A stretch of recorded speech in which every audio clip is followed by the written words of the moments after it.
हमारे स्टूडियो में अभी आए हैं हमसे मिलने, मुलाकात करने एनजीओ के chairman all volunteer association foundation society के चेयरमैन हेम शंकर जेठमल जी। मैं चाहूँगा कि जो सर जी हैं बहुत दिनों से एनजीओ का संचालन कर रहे हैं और उन्हें काफ़ी अनुभव है।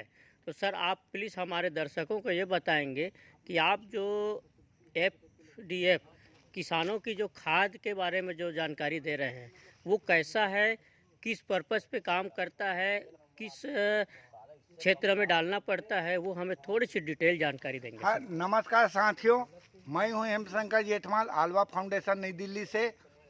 एफपीओ फार्मर प्रोडक्शन ऑर्गेनाइजेशन होता है और FPC farmer production company limited होता है।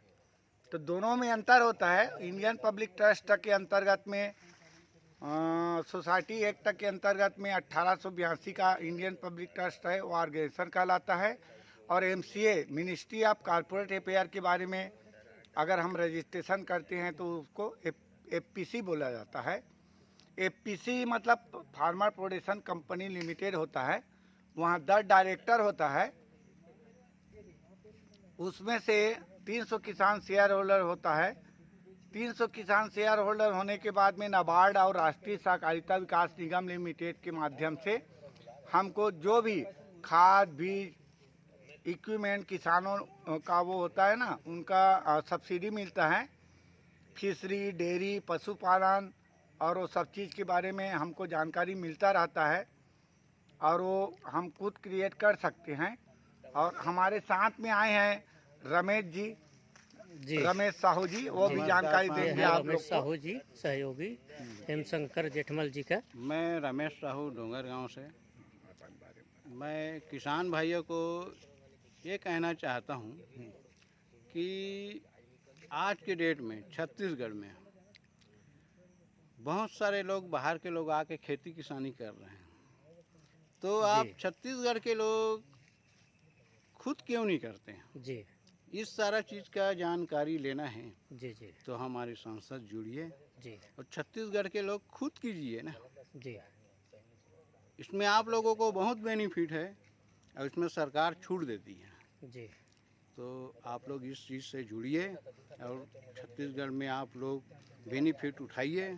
छत्तीसगढ़ के रहने वाले हो और 4 गरीब मजदूरों का काम भी चलेगा आपके अंदर में। जी। और कोरोना काल में सबका हाल बेहाल है जी, आप लोग तो सभी जानते हो।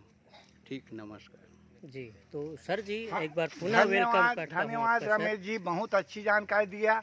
लॉकडाउन में अभी कितने लोग का पूरा बिजनेस ठप हुआ, लेकिन एग्रीकल्चर लैंड में किसी का नहीं हुआ। माल है, सिनेमा माल है, जी माल है, पूरा बंद हो गया। लेकिन खान पान कभी बंद नहीं होता है।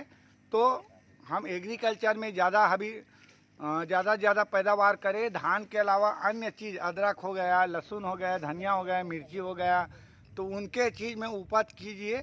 और छत्तीसगढ़ पादप बोर्ड, नेशनल बागवानी मिशन, उनके के सब्सिडी लेके आप लोग आगे बढ़ते रहिए।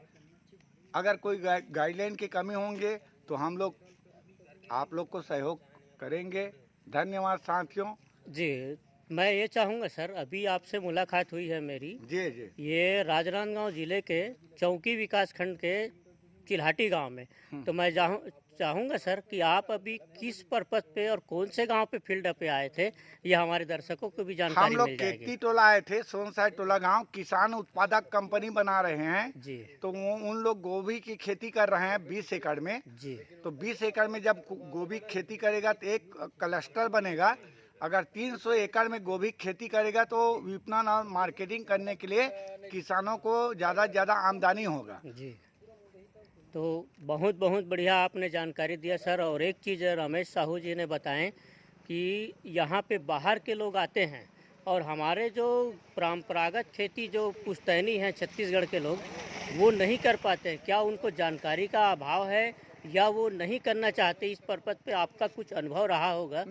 नहीं, इसमें जानकारी के अभाव होने के कारण जी जितना भी सांसद विधायक बना है, जी जी लेकिन किसानों के लिए अभी तक के कोई सेंट्रल गवर्नमेंट का बहुत सारे स्कीम है। जी जी उसके बाद में राज्य सरकार के भी स्कीम है। जी तो जितना भी कार्य करता है, जी कोई भी अपन पार्टी लेवल पे कोई नहीं जाना चाहती हैं, स्कीम को हर किसान को उनके फायदा का लाभ दे जी जी और लोगों को स्कीम के बारे में जानकारी दे, ताकि उनका डॉक्यूमेंट कमी हो, दस्तावेजीकरण का कमी हो, तो उनका पूरा करके उनको फाइलिंग किया जाए। तो एक तरह से हम ये देखते हैं कि सारी सारांश निचोड़ में ये आता है कि चाहे वो बीजेपी की हो या कांग्रेस की हो, जो भी गवर्नमेंट या एमएलए चुन के आते हैं वो लोगों को सही जानकारी नहीं दे पाते हैं, अपनी कुर्सी तक सीमित रहते हैं।